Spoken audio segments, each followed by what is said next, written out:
So I want to do a little deep dive into something. So hopefully you've got pens at the ready, just to take a couple of notes on there. I just want to give you a little bit of a nudge.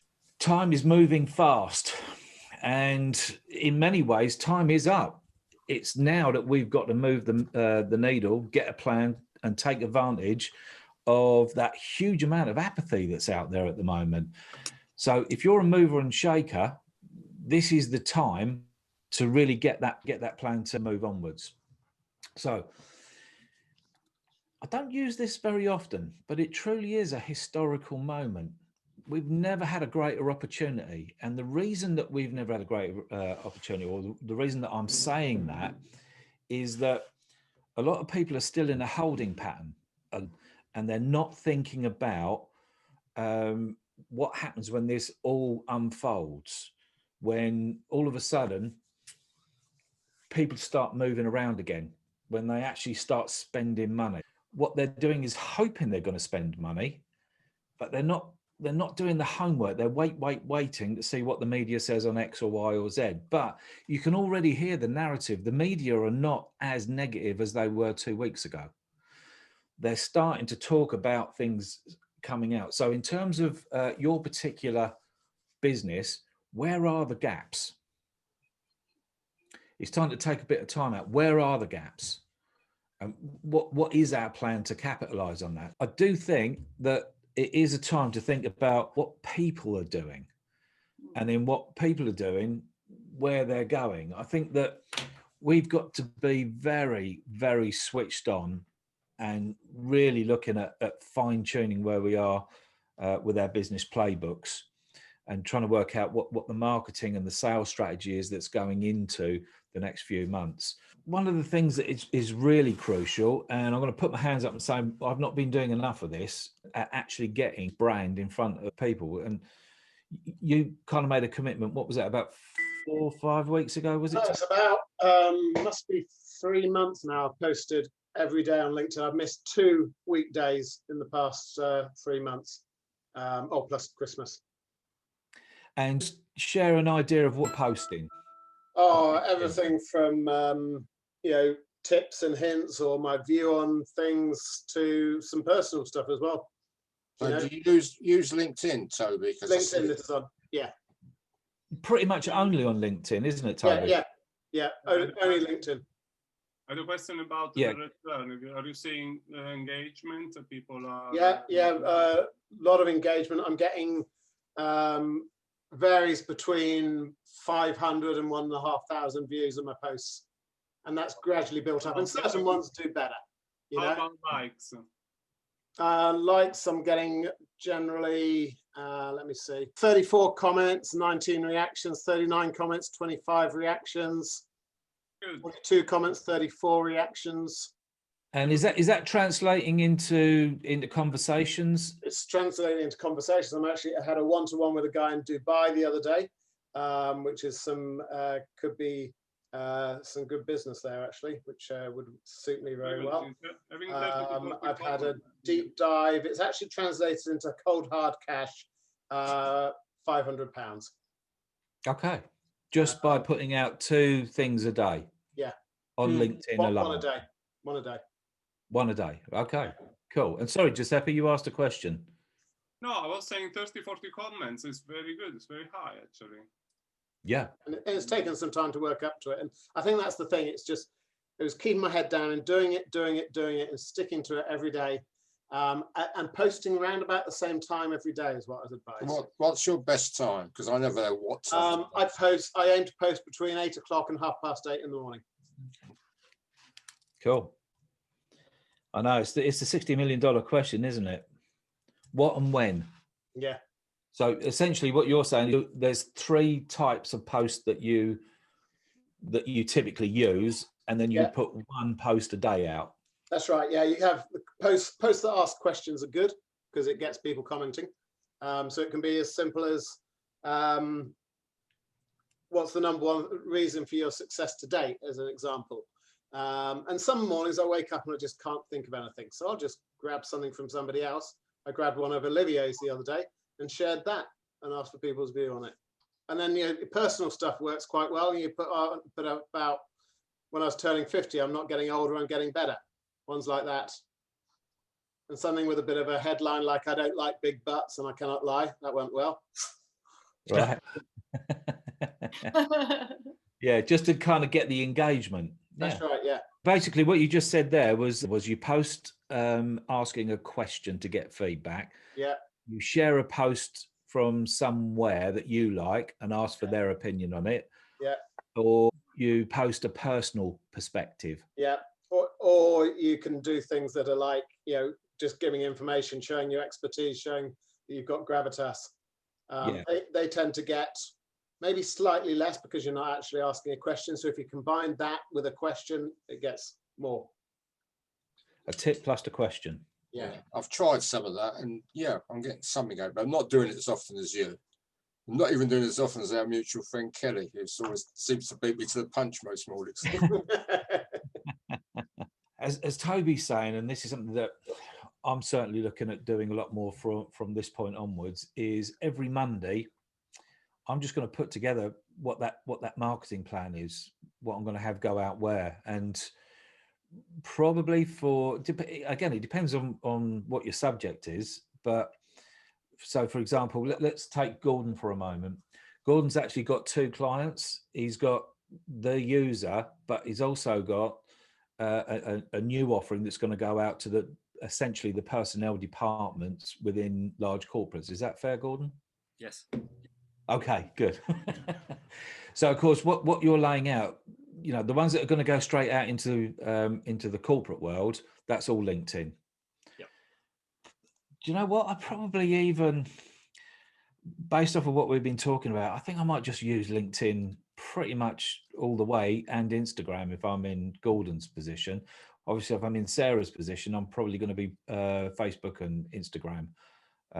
Maybe TikTok, depending on what it is that you're piecing together and you're putting out. But I don't want this necessarily to be about marketing. Is you've got to choose a lane, and then on that Monday, you say, well, okay, this is what I'm going to put out. This is who I'm going to put it out. But it's an actual plan to make it happen. And this is the point. It's getting consistency. It's just part and parcel of what we do every Monday. Next part is we've got to measure it. How many connections have we got on the database? How many connections have we got on LinkedIn? How many connections or followers? And so we can actually see what the variation is this month. Have we added 3 or 33 or 333 to that? And again, for most of us, we just need a quality database that we're trying to build and clean the database. I mean, I was sitting down with Scott via a Zoom on Friday, and we were saying that, you know, some 20, 30 years down the line and 7,000 people in the database, it's about cleaning that database, isn't it, Scott? Actually, yeah. You know, and getting and really starting to get some metrics by putting your database into pots. These are mature clients, these are customers, these are prospective clients. Probably a little, when you go to sort of Gordon and Sarah on this one, and Darren to a degree, it's fairly clean cut. They're either existing or past clients. So in fact, it's probably 3 pots, isn't it? They're past clients, they're existing clients. These are people that come to us all the time, or people that are just on the general database. The other thing to look at building is your email database. I know people say you get a very small return on emailing, but I think that's really down to what our relationship is with everyone on the database. As I told you, John, I use MailChimp a lot, more than anything else. I've got about 650 people on there, which I should clean, but I've gone through that exercise you're asking me to do. And I get somewhere between the 20 and 35% open rate for everything that I post out. Yeah, I mean, most of it tends to be relevant. Yeah, that is phenomenal numbers. Yeah, but it's not, you know, the one I did yesterday about, you know, tribunals and issues like that, and or today I should say, it went out today. But I'd only do one of those a week or one a fortnight, depending on what's going on. But I'm seized by Toby's idea of doing something every day, and if it's just to rejoice the fact that Spurs actually won a game. So Yeah, pulling us back through. Again, I know that we've gone through these a number of times, but as I speak to you individually, quite often there's not that robust plan in place, and that's something I really want to push. So with the playbooks, I will be talking to you individually to get those fine-tuned. That gets the narrative, and then it's about the consistency of putting our name and logo and brand in front of a client. So marketing obviously only creates opportunities. It's the sales part that actually turns those things into business. So I'm just fine-tuning the marketing KPIs and the sales KPIs that I'm going to put, and I'm going to bespoke that to each of you. And then what we're going to do is we're going to deep dive on that and just fine-tune it, edit it, map those numbers so that we are actually getting forward motion. That's a crucial part of it. So yeah, speed of making decisions, speed of delegating, and speed of execution. I just want to ramp up that speed. I want to get the energy going within you, and that's kind of my job, is to help you keep that energy going, even when it all seems like it's not. Yeah, just reverse engineering it. I want to really break that record and just have that absolutely imprinted on your head. Here's a question: the daily productivity planner that we work on, do you actually do this every day? Do you print it out and do you work out at the very start of the day what it is that you are going to achieve from the back end of the day? Scott? Don't work to that list, but I do have a productivity list I try to stick to every day. So, yeah, so like, for example, I might have a batch of certain clients I want to speak to. So I might earmark that afternoon and move into a different room and concentrate on it. Right. Gordon? Oh, absolutely not. That would be very much like having a plan, wouldn't it? Okay, Gordon, I respect the honesty. Yeah, at the moment, because some of the things I've got to do are just so obvious. You know, they're right there. So it's like, right, so I haven't got it for the week. I'm going, right, this bit needs to happen, this bit needs to happen. But right. Yeah, but I will be going into that probably by next week, because then I'll need to be scheduling filming. Okay. Michael, are you using the daily productivity? No, not directly. I've always worked off lists, and I've just been using that, and I've been using this wonderful book instead. Oh, good man. What I want to do. Good man. Sarah, do you? Or do you make it up as you go along in the morning? On the book as well. Well, I when I first got that, I was using it every day, and I don't even remember when it slipped away, but I'd forgotten about it. But I've just put it down in my book to print it off again, and I thought I might, if I write the headings in this book, it'll prompt me to do it each day. Cool. Giuseppe? Yeah, it's next to me on my bedside table. Good man. I it every day. I'm not too sure, but it's, sometimes I scribble it. Probably it's a weekly activity. Cool. Because I'm just going to remind me. Yeah, no, good man. Because I'd just like to ask you a bit of a favour. Would you just please print off 5 of these? I think you've all got copies. If you haven't, tell me, and I will send you the PDF just to print some of these off. But there's a very specific bit of psychology behind how this is laid out and why it actually will improve your productivity. Okay, so fairly typically we've all got a couple, maybe 3 things that or projects that we've got on the go at any given time. Yeah, so I'm picking on Gordon a little bit today, but so Gordon's got his online project, and then he's got his commercial project that's going in, and then the third project is getting the studio up as an example. Okay, so if we take the online business model, what's the 5 things or the 3 things? You know, you don't have to put 5. What are the things that are going to move that forward today?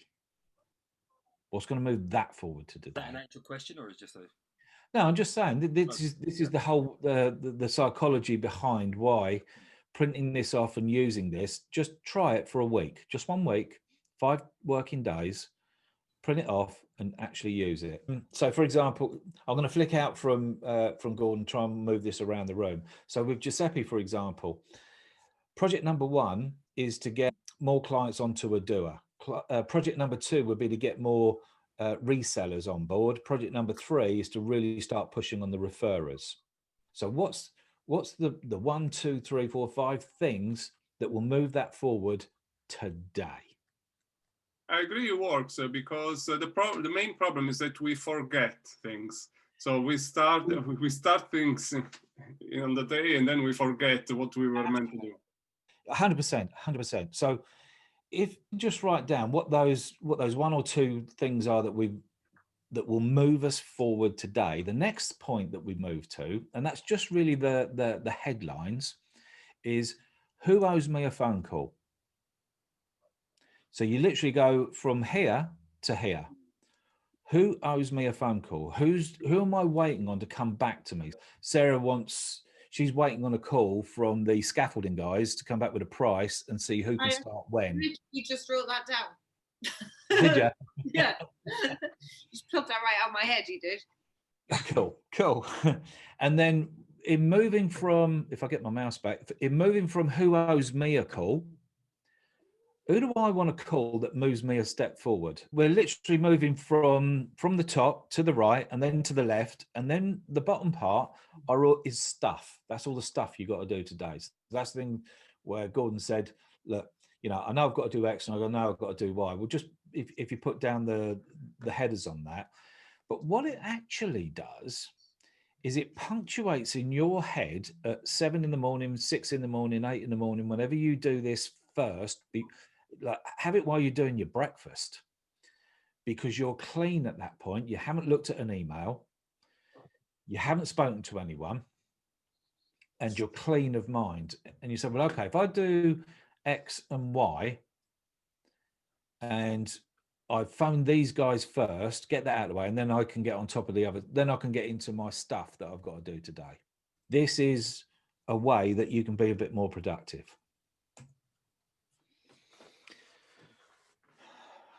Picking the phone up. Existing clients first, that's always priority 1. Past clients, priority 2. Then going out to everyone that we don't know, priority 3. The referral strategy, this is something that I'm going to spend a bit more time on in the next session that we put together. But essentially, everybody says to me, I get most of my business via referral. And then when I say to them, oh, okay, so you get most of your business by referral, as a percentage, what is that? And then most people say to me, well, like most of it, is it 44%? Is it 67%? Oh, well, I don't know. Well, why don't you know? I want you to know. If you get an inquiry, where does the inquiry come from? Because what gets measured grows. And then the next question that I would ask you is, okay, if you get most of your business by referral, tell me the names of the top 4 referrers that constantly send you referrals. Next, who do you give referrals to? If most of your business is coming via referrals, who are you giving referrals to? Are you active in giving out referrals? I think if you become an active referrer, all of a sudden you'll get incoming. And then again, this will be part and parcel of what I want to talk to you individually about, and about what we'll cover in a bit more depth the next time we jump on 100K. So who in the room today can you give a referral to? Strategic partnering and referral strategy is something I want to put a huge amount of energy into over these next 4 to 5 weeks, because over these next 4 to 5 weeks, it's still sharp. So why don't we get together with 4 or 5 people that sell into the same area and really start cultivating that relationship? Last season, Scott put together a key partner program to go out to marketeers, and a variation that would go to our inner sanctum of referrers, wasn't it? Yeah. soon as you've seen that bit of branding there, it looks like it's a formalized relationship that you're putting together, isn't it? Yep. What do you think, Darren? Couldn't see that, sorry. So this is Scott's key partner program, his referral program. This is where he puts a deal together with other marketing agencies and with people that sell into the same environment. Can you see that on yours? Yeah. I'd like each of you to put some form of formalized program together, because as soon as you see that branding, it's more than us having a chat and saying, look, you know what, why don't we just pass each other leads? It becomes more, it's actually structured. So picking on Sarah for a moment, if Sarah was to put together a proper little structured program, a little consortium, the florists, funeral directors, all of the local characters within the village and just outside of the village, it's almost part of that magazine, but it's a variation of that magazine. Likewise, if you put a key partner program together, actually put it into a very small booklet Scott could easily put together. And so what in the inside of it is the kind of the product that you have available, right? Yeah, there's about 3 or 4 pages in it that just describe the partnership. It's a really good quality piece. But if you had that, Darren, and you went out to, you know, all those surface pool companies and said, look, this is our program that we put together, straight away, you're a little bit different than anybody else who walks through the door who wants to JV with them. Yeah. And the cabin guys and so on and so on. In fact, Sarah, you just bought a pod. I did. Yeah. Has that got to go down on a base, or have you got hard stand in there? No. Well, I had a patio, but it did need a base. Yeah. Did that company offer it as an option? Yeah. Well, they did, and that's what it's actually it's in already. What they did is they offered installation as an option, and the installer sorted out what you needed to put the base in. The other thing I bought recently is 2 wooden frame gazebos from a company called Dunster House. You've probably heard of them. Yeah. And they apparently don't offer installation anymore.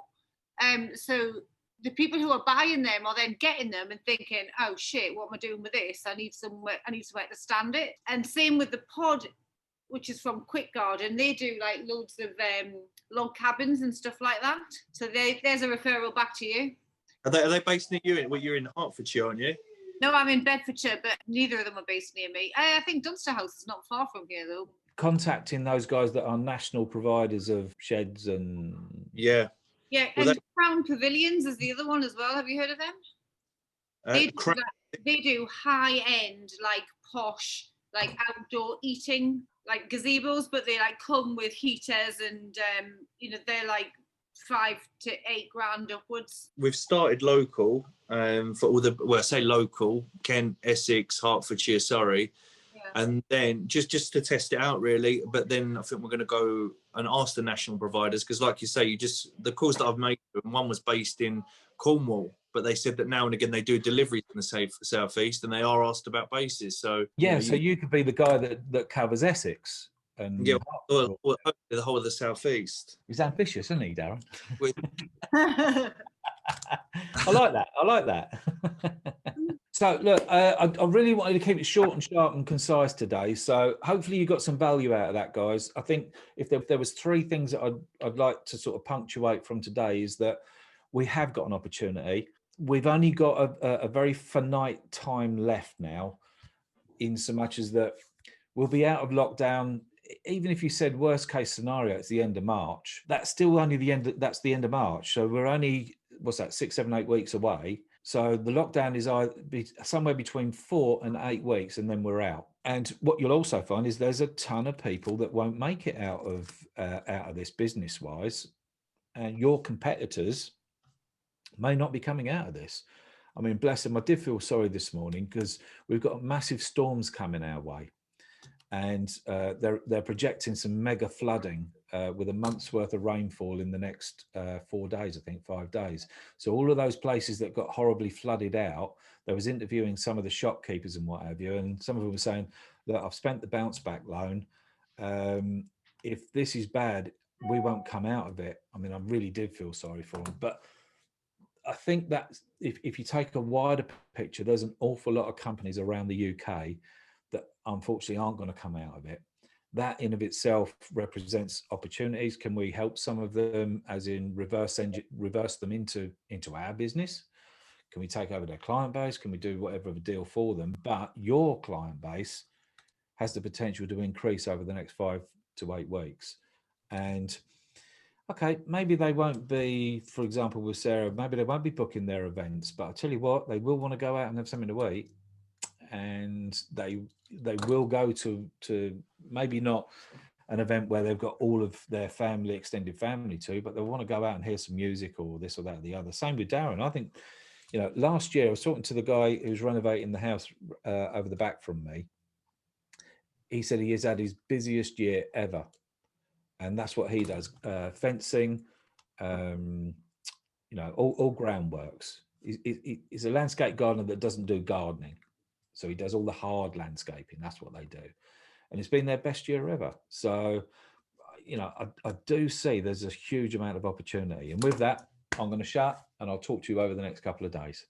Oh, and I'll send out that product sheet to you all.